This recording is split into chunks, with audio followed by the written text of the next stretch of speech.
He has been a leader in every aspect of life. Tremendous small businessman, was talked about earlier this afternoon. A tremendous small businessman who grew big business from nothing. A political persuader.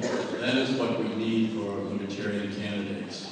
We need people who can persuade the great unwashed, who can persuade a non-Libertarian majority.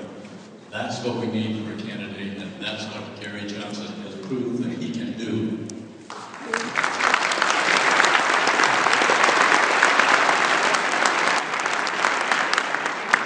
Running a Libertarian-type campaign, cutting taxes, eliminating regulations, Lord, the New Mexico, Libertarian candidate, second nomination of Gary Johnson.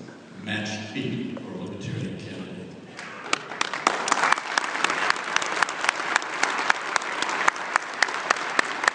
Not only has he been a hardcore Libertarian and understands, preaches, practices Libertarian philosophy, but he's able to translate that into real, everyday politics and real, everyday persuasion of people.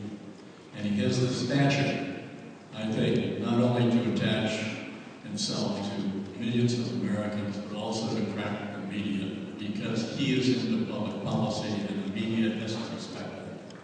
So that he has great advantages for us as a great individual, and I urge you all to vote for Gary Johnson.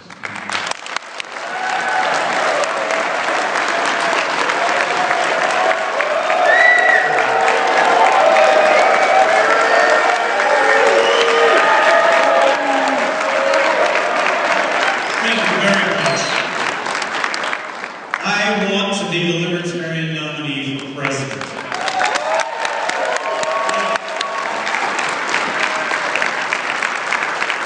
Presidential candidate has to recognize the problems that face this country, give the solutions that go along with the problems, and only the Libertarian candidate is going to offer up the solutions to the problems that we have. And then you've got to have a resume to go along with that. And I think I've got the resume. I've been an entrepreneur my entire life. I've been an athlete my entire life.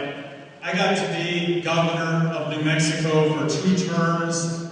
I said no to bigger government. How did that work out in the state of the Democrat? You know, they did a poll on the favorability of all the presidential candidates running, and there was only one presidential candidate running that was viewed favorably in his or her own state. The fact is, how did it work out in New Mexico? I'm telling you, people in New Mexico wave at me with all 5 fingers, not just one.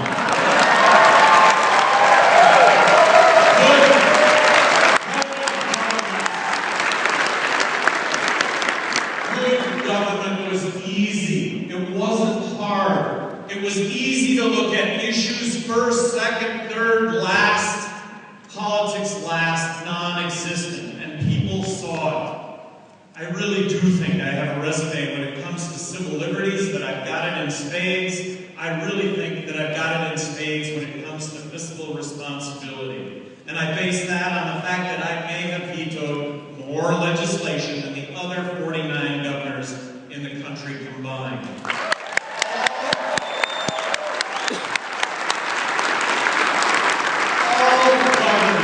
All governance needs to occur under strict adherence to the United States Constitution. As governor of New Mexico, I made very few promises. I promised to veto any tax increases. I vetoed every single tax increase. Not one single penny of taxes increased over an 8-year period in New Mexico. That had never happened.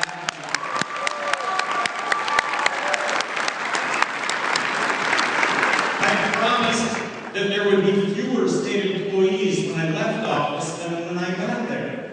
There were 1,200 fewer state employees when I left office. A 10% reduction in state government employees when I left office. That had never happened in the history of the state. I promised to increase, as a percentage of the budget, the amount of money that we spent on education every year, and did that for 8 straight years, which gave me the liberty to talk about real school reform, which was bringing competition to public education.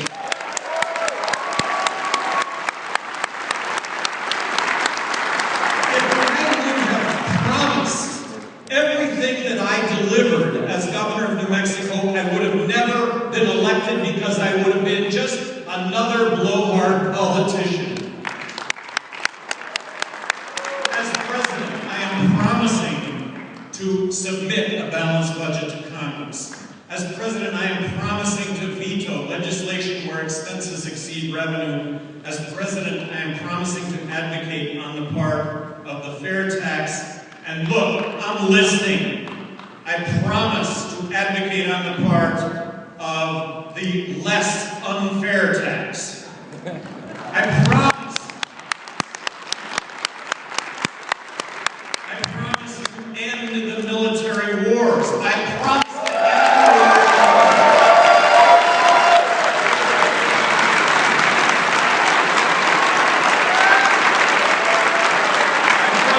end the wars.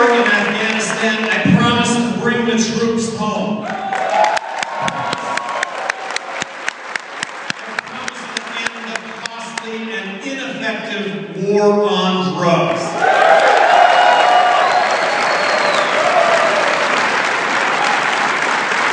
Look, most Americans are fiscally responsible and socially tolerant. I fall in that group. I think this is a broad brushstroke of the Libertarian Party.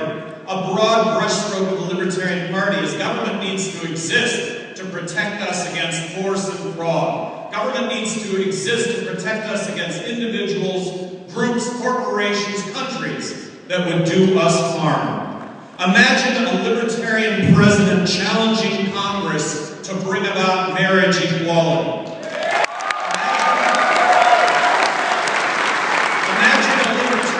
President challenging Congress to reduce impediments to free markets. Free markets means no tariffs.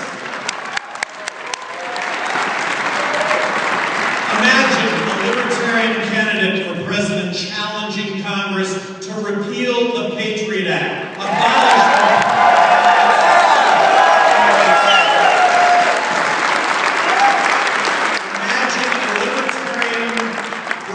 challenging Congress for meaningful immigration reform.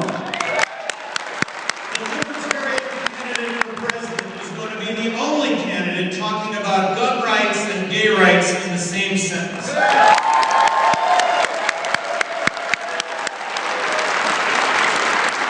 Libertarian candidate for president is the only candidate that's going to be talking about slashing welfare spending and slashing warfare spending in the same.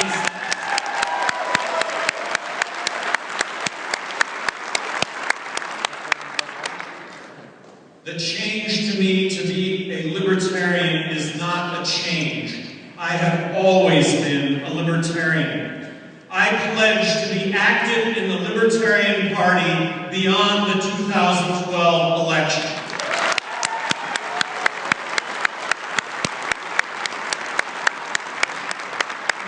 No bones about it. The goal here is to win the election.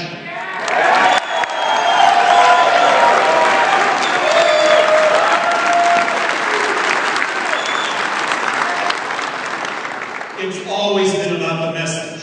I think the message that I'm delivering is the same message as that of Ron Paul. Ron Paul has always said he's a messenger. Ron Paul a week ago says, look, I'm not dropping out of this race because the crowd